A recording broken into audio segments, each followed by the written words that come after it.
Next, from Springfield, a panel of lobbyists discussed the past legislative session and the efforts to alter the health and pension benefits of state workers.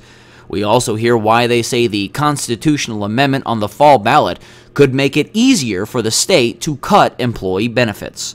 This runs about 50 minutes. Thank you, Linda. This is also going to be a little bit of opportunity for you to have some participation, so think of some difficult questions that we can dodge. I also want to take an opportunity here to thank Linda Bruckner for the great job that she does, the executive director of this organization. She has really definitely made a big difference in the enhancement of the significance of this organization.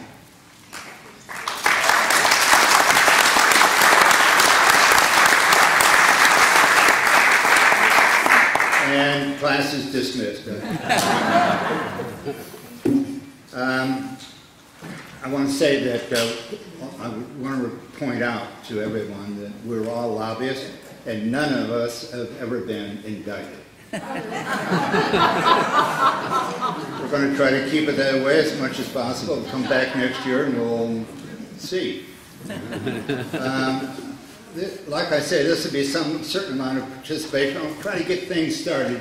A lot of you have heard already about House Constitutional Amendment 49 being sponsored and moved forward by the Speaker of the House, Michael Madigan. I want to begin with a question relating to that particular issue, and because of Randy's involvement with another annuitant organization, he may be concerned about it as well.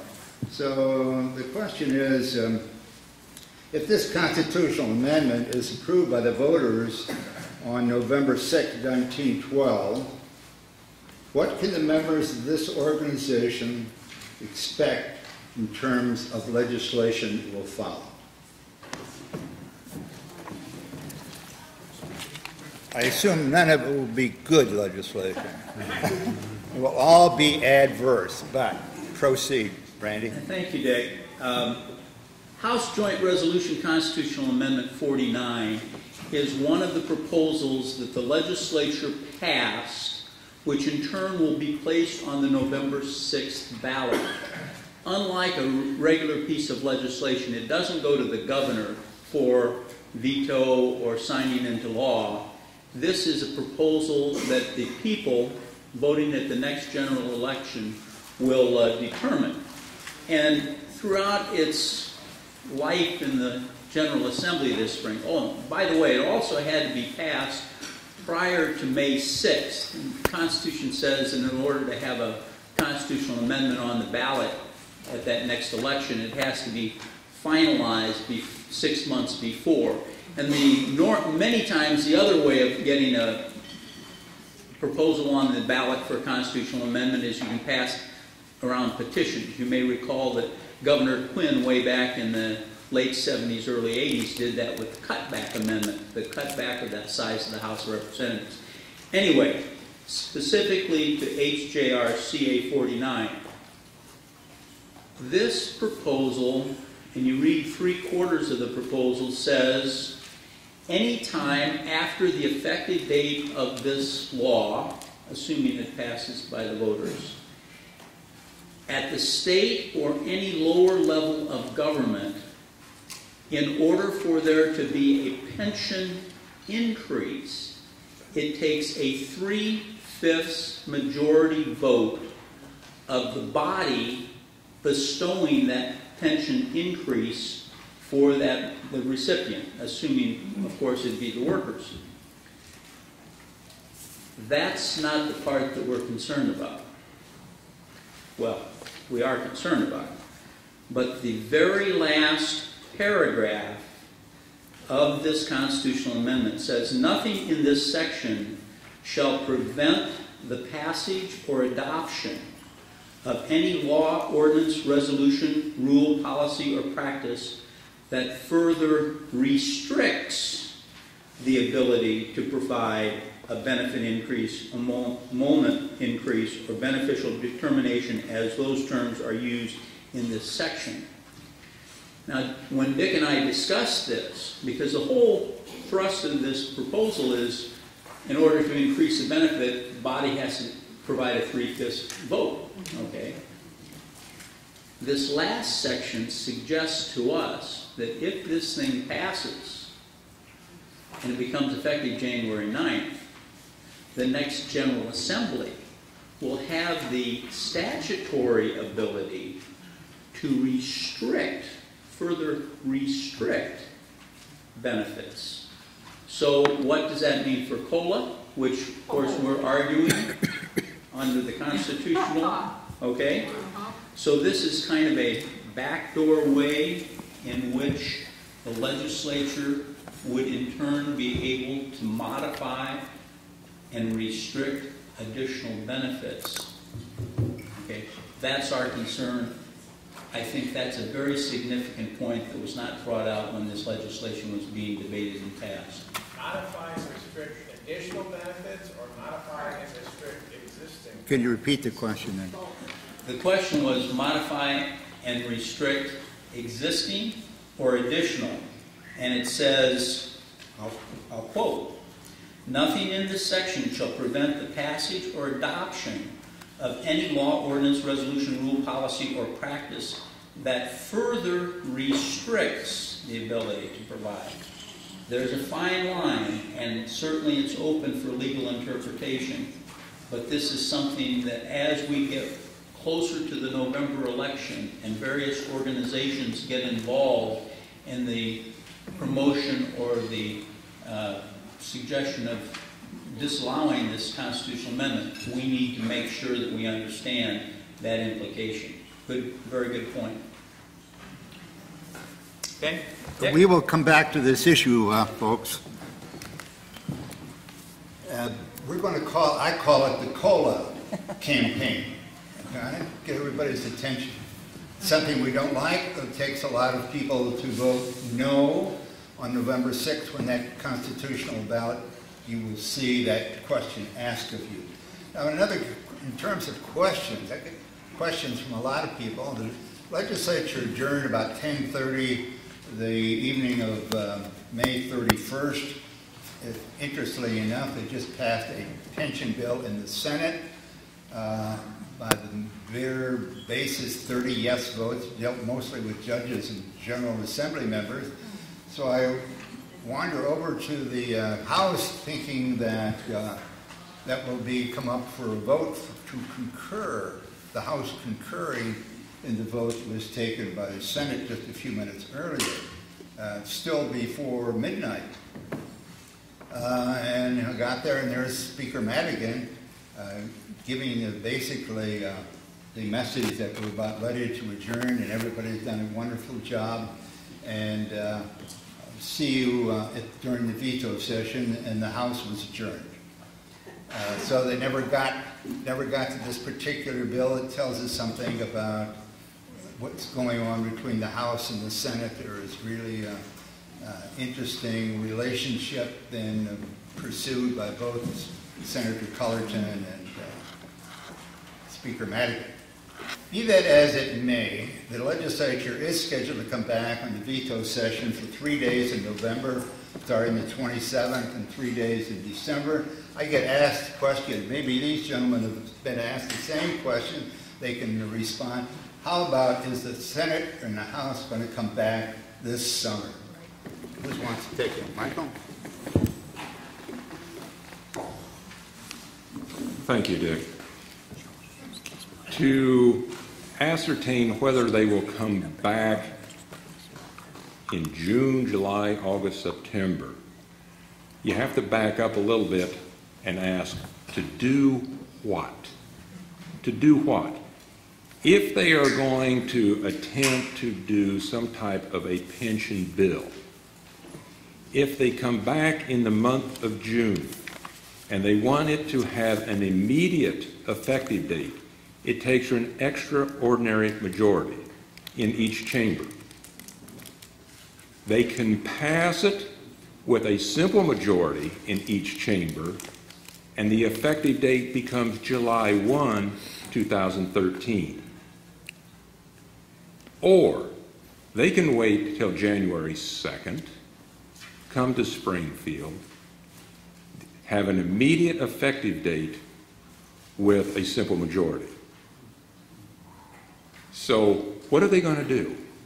Are they going to roll the dice and say, we will come back in the next 10 days and we'll attempt to pass some kind of a pension reform bill? In my own mind, I don't think there's real desire or resolve by the General Assembly to do so, but for the reaction to the media. I think it's a media-driven issue. Where was the media in 2001 and 2002 when the 401s were going off the charts and many people were pointing at you and saying, well, you silly souls, why aren't you in the private sector? Why are you tying your star to some public pension plan? Well, now the shoe's on the other foot. And basically, in my opinion, it boils down, you've got something they don't have. Right. You've got a secure pension that you invested your professional lives in. But to come back now, I'm not sure would accomplish much at all. The media would appreciate it if they came back. The bonding houses are watching Illinois closely.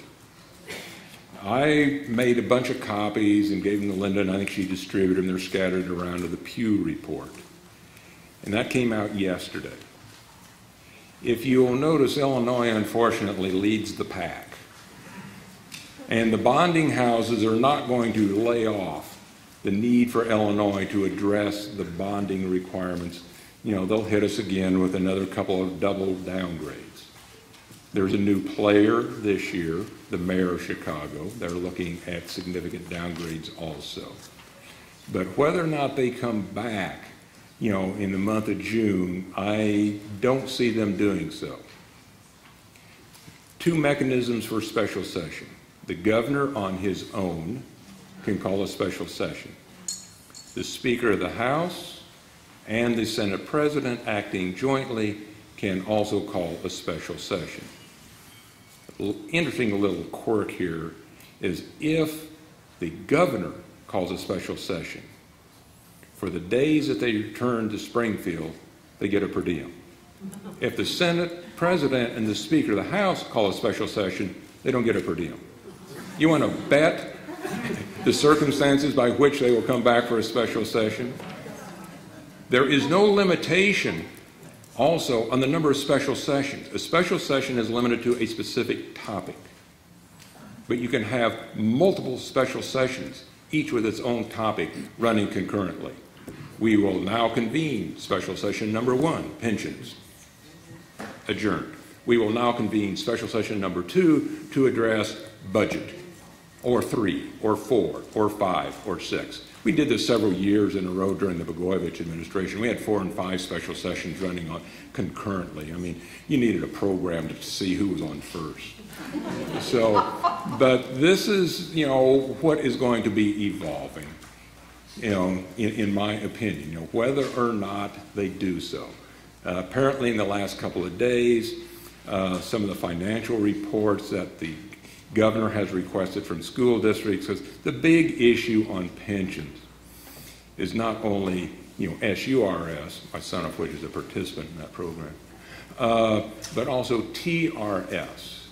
And the speaker has been very vocal in saying the employer and the employees shall fund the pensions. And who is the employer in TRS? It's not the state of Illinois. It's the school districts. And they are raising holy hell about how dare you even contemplate pushing that over to us. Some of the statistics that are coming in showing, you know, the financial conditions of the school districts are of interest. I didn't say alarming. A couple of them are alarming. But the 800 and some odd school districts in the state of Illinois, I think there's less than 10 that are in a negative, you know, financial situation. Now, every school district, you know, has got their own concerns. Some are quite healthy financially. So these are some of the issues that are still out there. And employer, employee, you know, and how it addresses, you know, your situations also.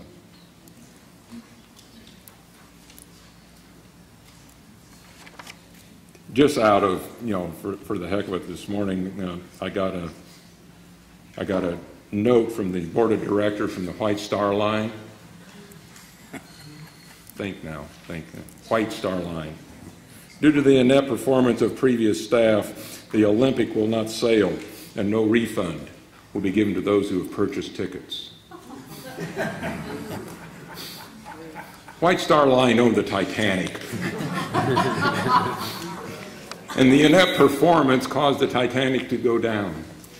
The sister ship was the Olympic. There were seats and passage sold on that ship also. I think maybe many of you have purchased tickets for the Olympic. You're not going to get your money back. You're not going to drown, but I don't think you're going to get your money back. Or another way of phrasing it, I'm not sure you're going to get what you think you bargained for. So. Bill, you have something to add to that? Something happy. Not much. Just that, what you have seen so far, what the state has done to repair what they have created is by finding other people to take care of it, or other things to take care of it. And they really haven't taken it upon themselves to try to remedy their problem. We see pension benefit revenue streams going to the local level now. We see health benefits being cut.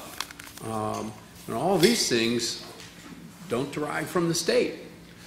And so I think the question is, what will the state of Illinois do besides push things over to other places? And, then that creates a question of revenue streams, either increasing the existing ones or creating new ones.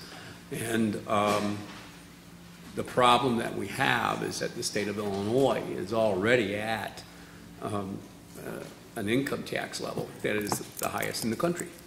And so our neighboring states are in a situation where if you guys want to do it again, we're ready for you.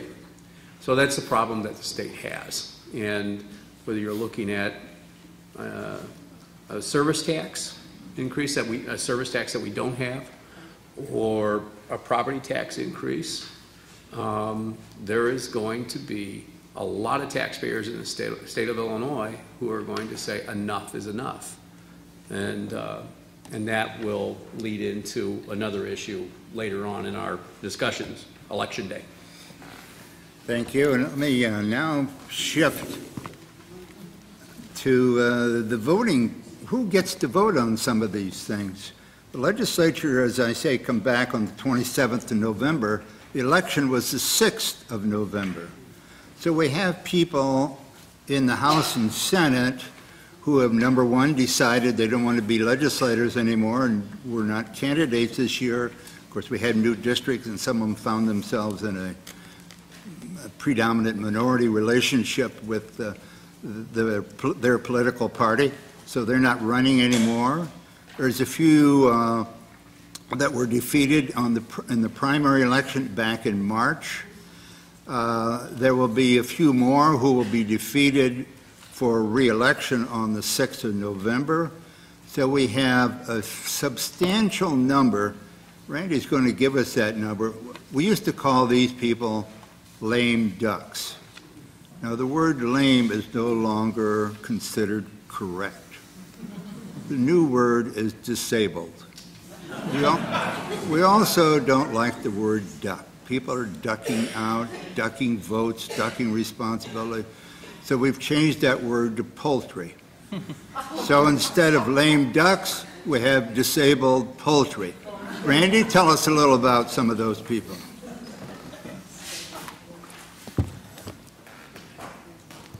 See if we're on here. Is that on? How's that? Better.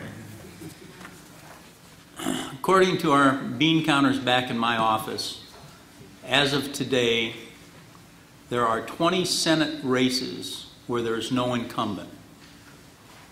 20 Senate races. There are 29 House races where there are no incumbents. Remember, it takes 30 yes votes in the Senate to pass something.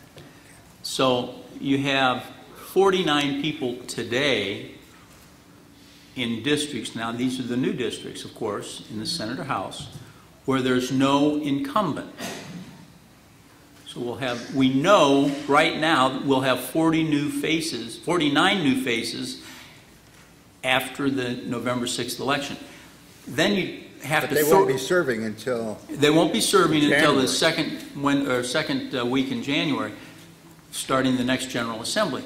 Then you have to take into account there'll be a bunch of races where the incumbent loses. So we're well over 50. We're into the 50s and 60s. Another fun fact are the races where legislators have either dropped out and they're not returning. And this is a lower number because their replacement has already been seated and the replacement may be running for the first time. But right now, we know that 42 legislators are retiring. So 42 members have said, I've had it, I'm doing something else. I'll take my pension and go. So, one of the things that I always say to the groups I represent is, now is the time for you to go back to your home areas and find out who these people are. Now is the time to at least introduce yourself, introduce what you're about, what your organization is about, because after the November 6th election, sure, it's great to send a congratulatory note, but the ideal situation is that your candidate, and you want to do a little research on who you think will most likely come out of these races victorious, and in some parts of the state it's very obvious. I mean, if you're a Republican running in downtown Chicago, your odds are not very good, okay? If you're a Democrat running in a predominantly Republican area of the state, your odds aren't that good. Not to say that things don't happen. Anything can happen in a political contest. But you want to try to start positioning yourself and at least becoming familiar with these people and having them familiar with you. One legislator told me one time that he was always going to call this one particular member of one of my clients if a particular issue came up. And I can tell you, because I've talked to the member took phone calls and could hear this legislator sitting on the floor of the House and wanted to ask some questions about this particular piece of legislation that was being considered. That's the kind of relationship you love to have, and that's the kind of relationship the organizations representing you and the lobbyists representing your organization loves to have, because that's very, very influential at crucial parts of the legislative process. And to add to that, I'm just going to point out that those individuals who do get elected in these new districts on November 6th are more likely to be re-elected from those districts every subsequent election thereafter. So they're going to be voting on lots of issues that affect you, your future, your pocketbook. Can we talk a little bit about the election itself, Michael and Bill? Well, I think you've got a situation that's going to be the Wild Wild West. I think you have... Can you hear? I'm sorry.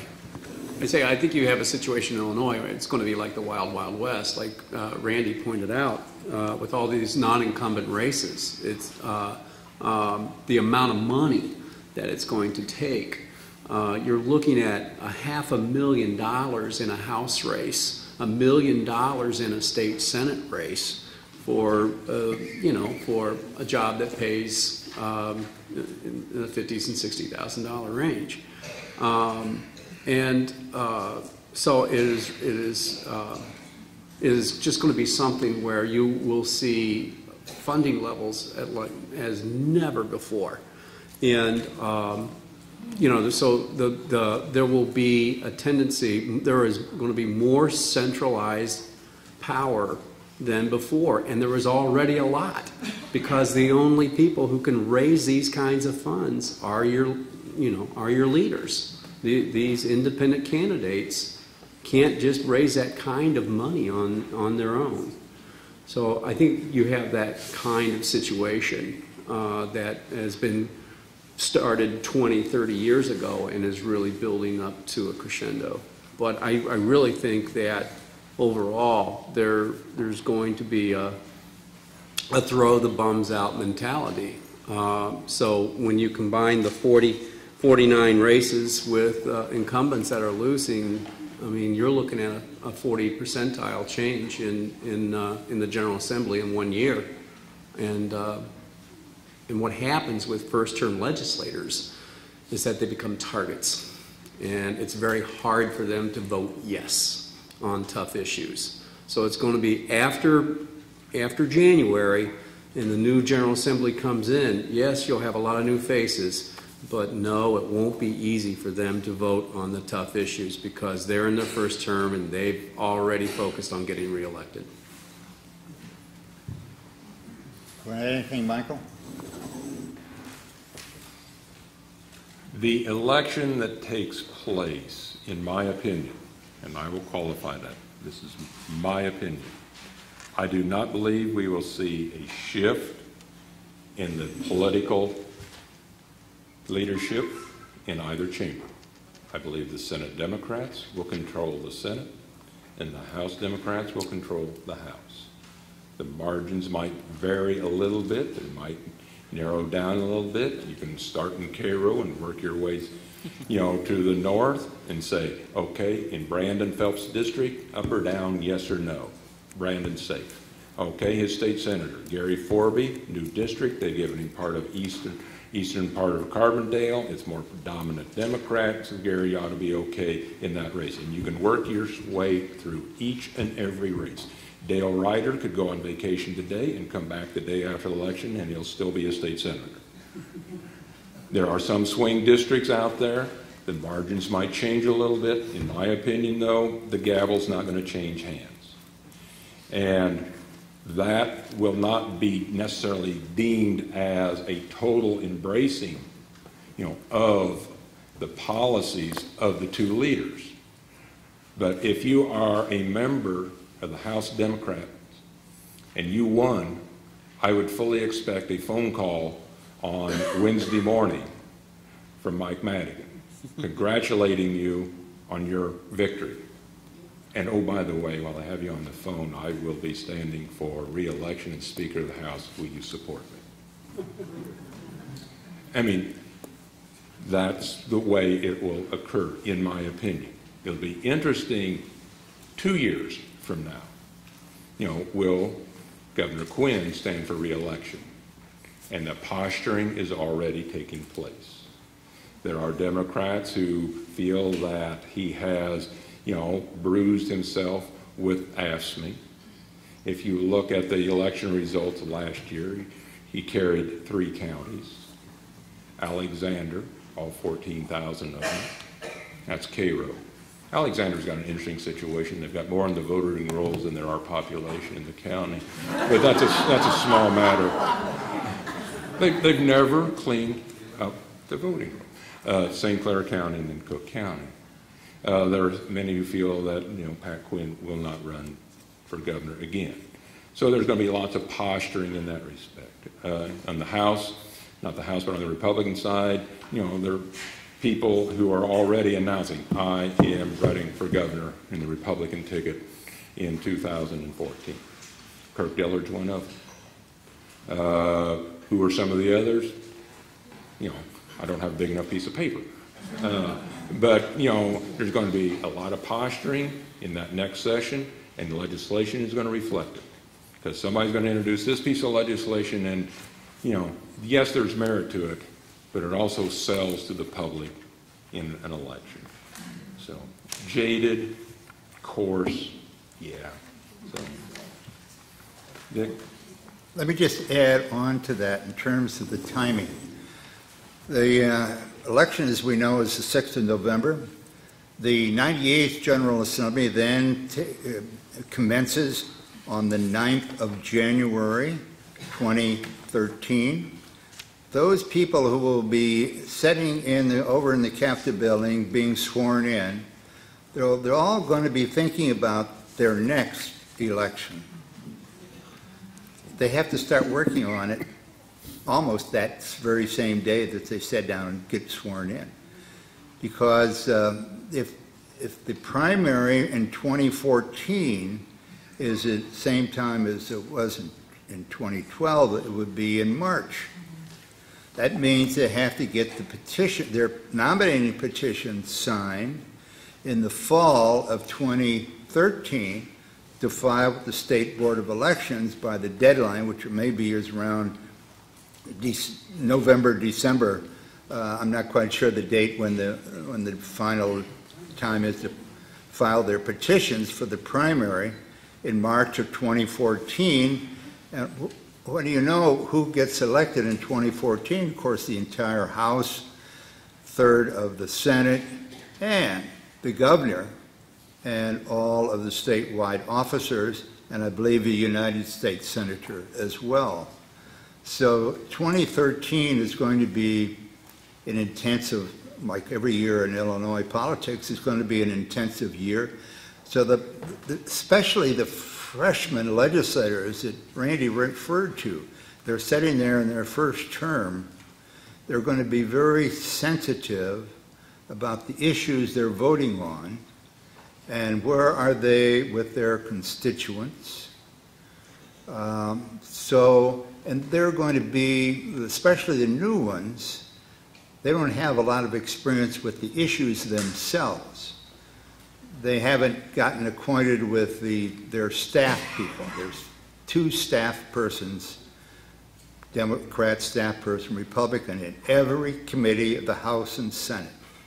Those individuals become incredibly important because they analyze every bill that is referred to that committee, every amendment that is referred to that committee. They will do an analysis and provide it to the legislators who are members of that committee and will be voting on that issue. They do that because they learned a long time ago that legislators do not read the bills. Some of them don't even read the analysis, I understand, of the bills that they're voting on. But they become, well, as I'm saying, particularly the new legislators become dependent upon staff. The staff is appointed by the Speaker of the House, or the Minority Leader, as the case may be. There's also the bureaucrats who already exist in the state structure. And they'll also, in a way, become dependent, I shouldn't say dependent, but be influenced by lobbyists like ourselves who have dealt with some of these issues and representing your interests and other interests. And we can say, well, the legislature voted on this 2 years ago, and it only got 17 votes. And if you want to introduce it again, of course, that can be done, but do not be optimistic about its outcome. Freshmen are very sensitive to the fact that they don't want to be known as ineffective. That's bad. That's bad. They want to be nice, pass bills that will build relationships good with their constituents, also attract the support of important interest groups, like maybe annuitant organizations who have 542 annuitants in their district and who are very super sensitive about some particular issue.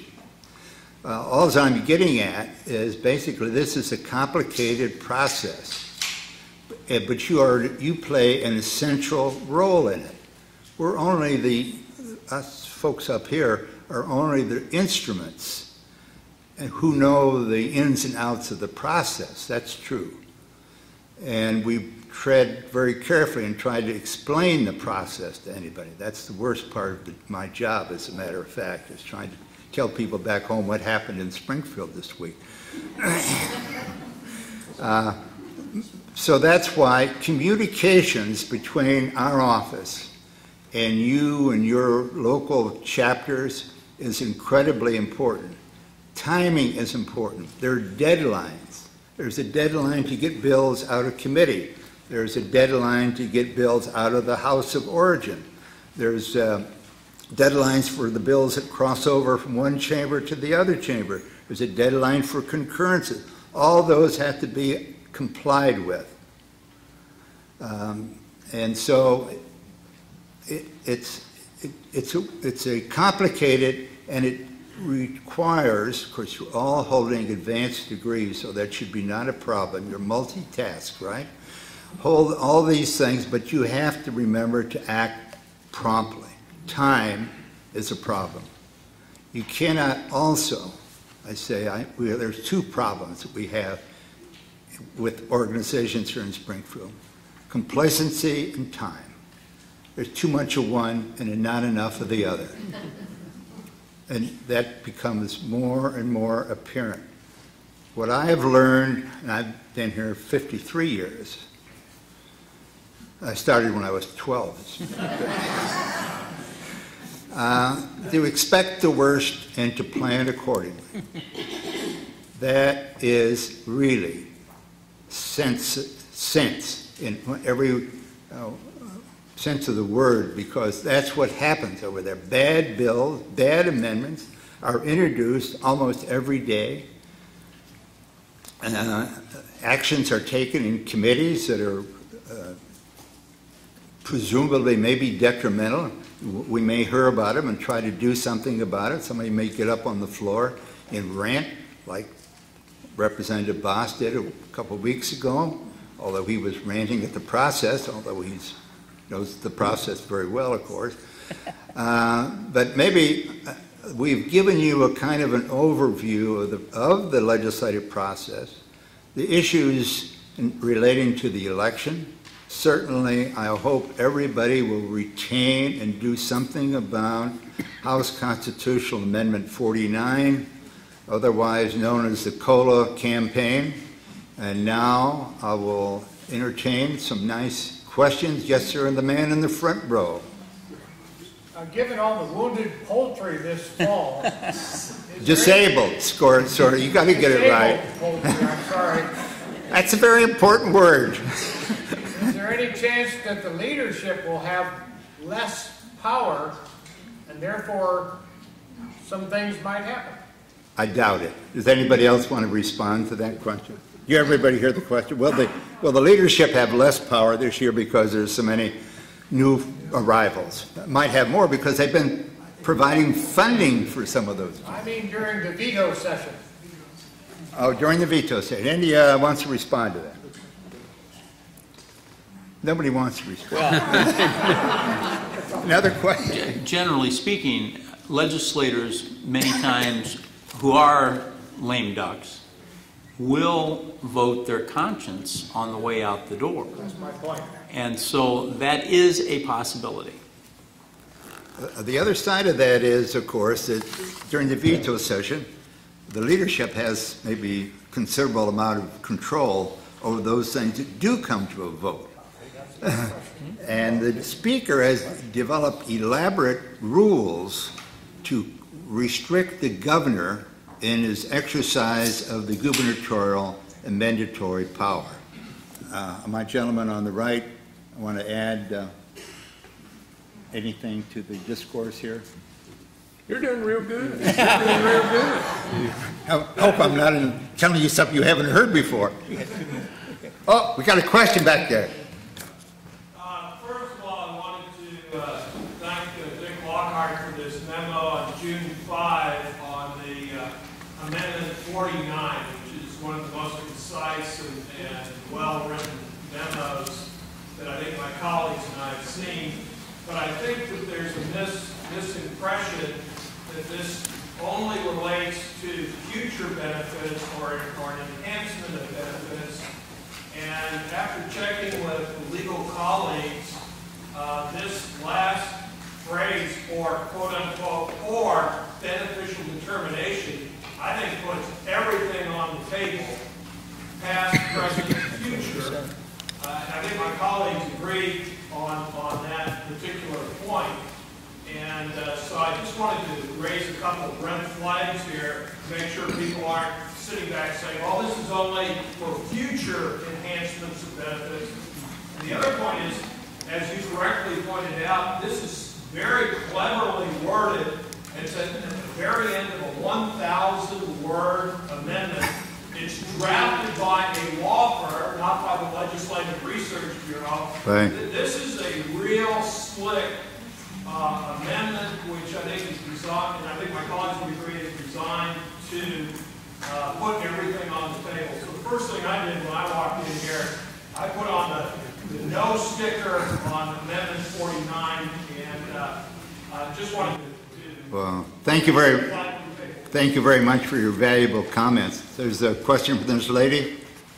Well, it sounds like the most important vote this fall is going to be the one on constitutional amendments rather than on the elections, perhaps, as to who gets elected. If that's the case, how would each of you advise all of us? What should we be doing between now and November 6th regarding defeating constitutional amendments?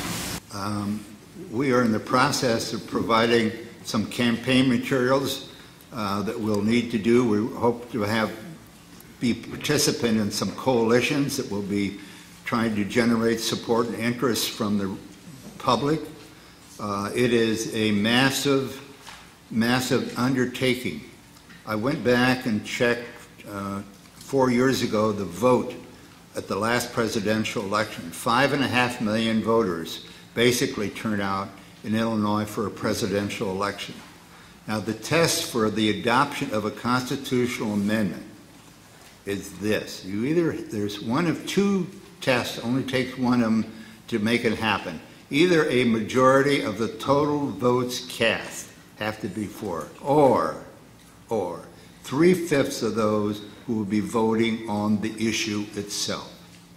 Okay? So this is going to be a difficult educational effort because, as we know, people who have public pensions are not viewed by many of the public as worthy citizens, so to speak. We're denigrated on frequent occasions, and there's been, unfortunately, some situations where people have abused the public pensions and have manipulated the system so as to benefit a few people. You're watching the Illinois Channel, an independent nonprofit corporation formed to provide gavel-to-gavel coverage of Illinois state government and other public affairs events taking place across Illinois.